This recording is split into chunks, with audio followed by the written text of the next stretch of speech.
नमस्कार, मी वर्षा तुम्हा सर्वांचं मनापासून स्वागत करते. तर आपण उरलेल्या भाताचं किंवा शिल्लक राहिलेल्या भाताच्या छान अशा वर्षभर टिकणाऱ्या पापड्या बनवणार आहोत. अगदी झटपट होतात, खायला कुरकुरीत लागतात आणि टिकतात सुद्धा.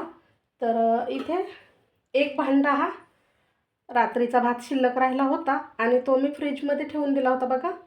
तर ह्या पापड्या बनवायच्या आधी 2-2.5 तासापूर्वी आपण हा बाहेर काढून ठेवला आहे आणि नंतरच ह्याच्या पापड्या बनवायच्या. तर आता हा भात जो आहे तो एका भांड्याने किंवा ग्लासाने मोजून घ्यायचा, म्हणजे आपल्याला पाणी मोजून घेता येईल. तर इथे मी हा अर्धा भात या मिक्सरच्या जारमध्ये टाकून घेतला आहे, कारण फार जास्तही नाही टाकायचं आपल्याला. आता यामध्ये आपण जो हा भात आहे तो काढून ठेवू दुसऱ्या एका प्लेटमध्ये आणि याच भांड्याने पाणी मोजून घ्यायचं आहे.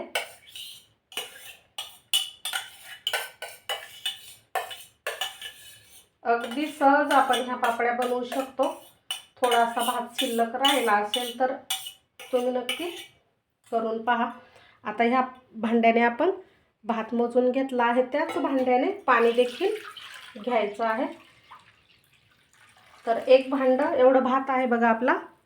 तर याच भांड्याने मी एक भांडं भरून पाणी घेतलं आहे. आता हे पाणी थोडं थोडं टाकून आपल्याला हा जो भात आहे तो अगदी स्मूथ याचं पेस्ट तयार करून घ्यायची आहे.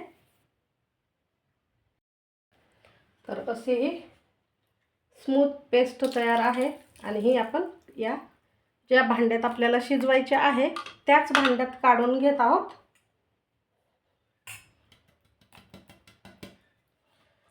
आता हा राहिलेला सुद्धा जो भात आहे तो टाकून घेऊ आणि याची सुद्धा अशाच पद्धतीने स्मूथ पेस्ट तयार करून घेऊ.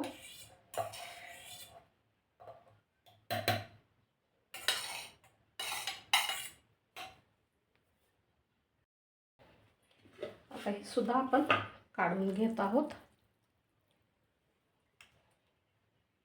आणि हे शिजवण्यासाठी जे आपण भांडं घेतलंय ना ते जाड तळ्याचं घ्यायचं आहे आणि थोडं मोठ्या आकाराचं घ्यायचं. आता बघा अर्धच भांडं पाणी लागलेलं आहे वाटता वेळेस, पण आपल्याला हे संपूर्ण पाणी यामध्ये टाकायचं आहे. तर हे जे मिक्सरचं भांडं आहे त्यामध्ये थोडंसं पाणी टाकून घेते, कारण थोडंसंही आपलं हे भाताचं मिश्रण वायाला जावं नाही म्हणून आपण हे पाणी टाकून घेतलं आहे. छान हे मिक्स करून घ्यायचं.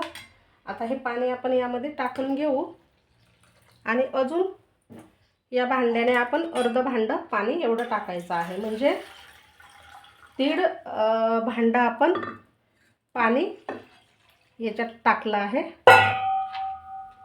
आणि हे मिक्स करून घ्यायचं.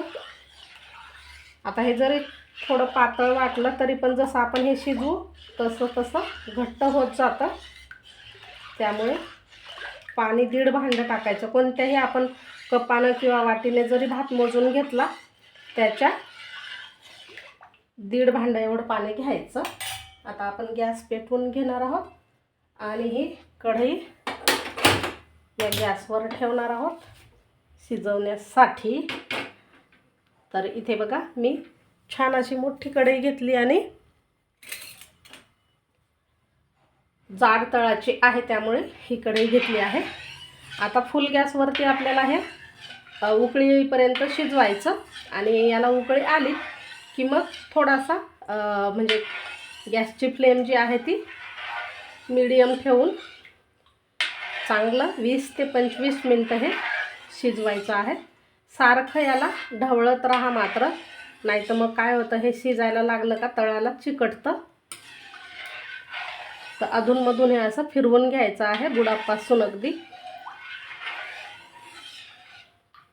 आपण यात मीठ आणि पांढरे तीळ टाकणार आहोत, पण ते उकळी आल्याच्या नंतर टाकू.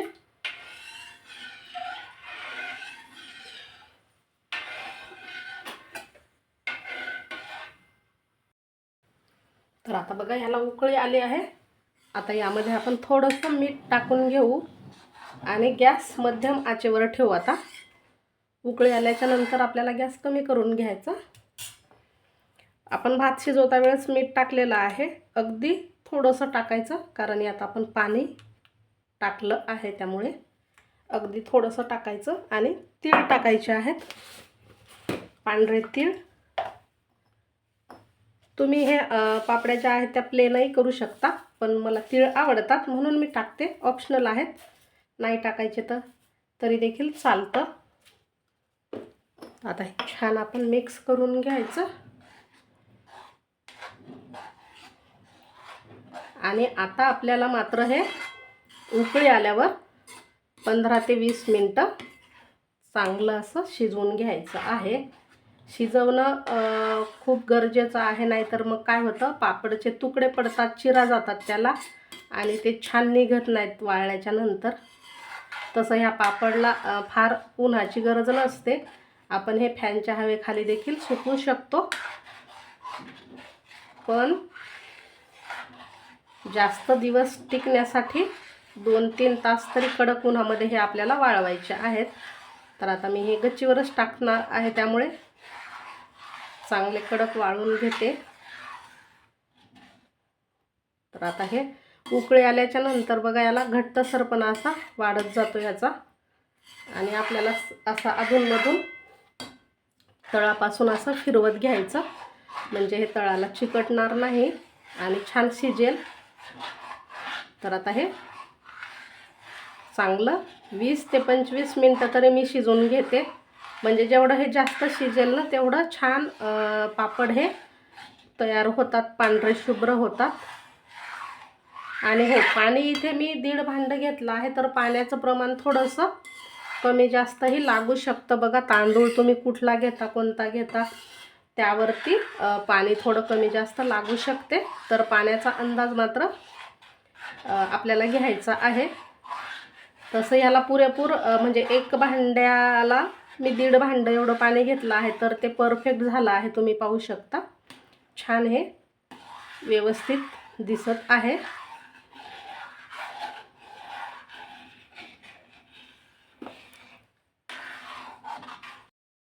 तर आता इथे बघा, आपण 25 ते 30 मिनटं शिजवून घेतलं आहे हे मिश्रण, आणि थोडंसं आता घट्टसर झालं आहे.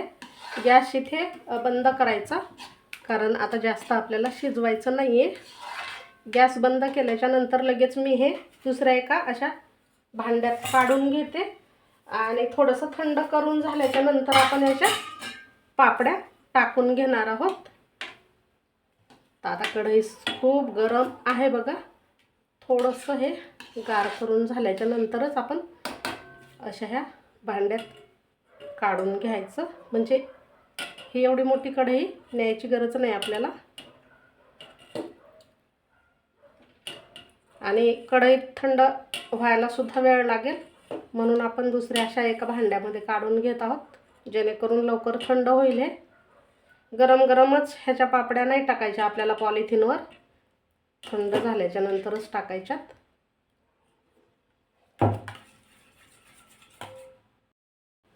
तर आता हे बघा, काढून घेतलं आहे, आणि आता हे थंड होण्यासाठी 10 मिनटं असंच ठेवून द्यायचं.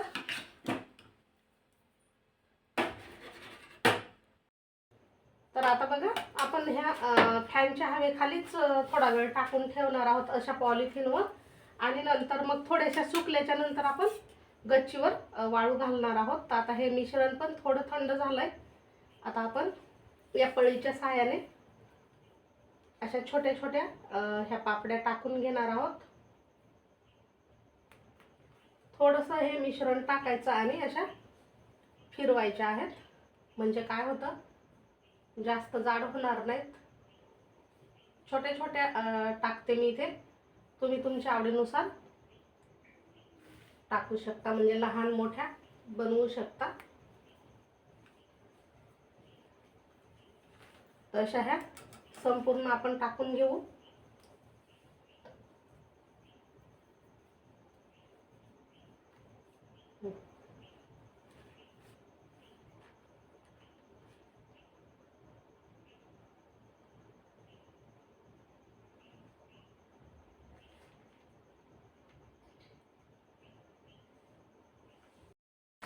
आता ह्या पापड्या बघा संपूर्ण अशा मी टाकून घेतल्या आहेत आणि ह्या 2-3 तास आपण फॅनच्या हवेखाली सुकवणार आहोत आणि नंतर मग पलटी करून उन्हामध्ये चांगलं कडक उन्हामध्ये 2 किंवा 3 तास सुकवून घेणार आहोत आणि हवाबंद डब्यामध्ये भरून ठेवणार आहोत.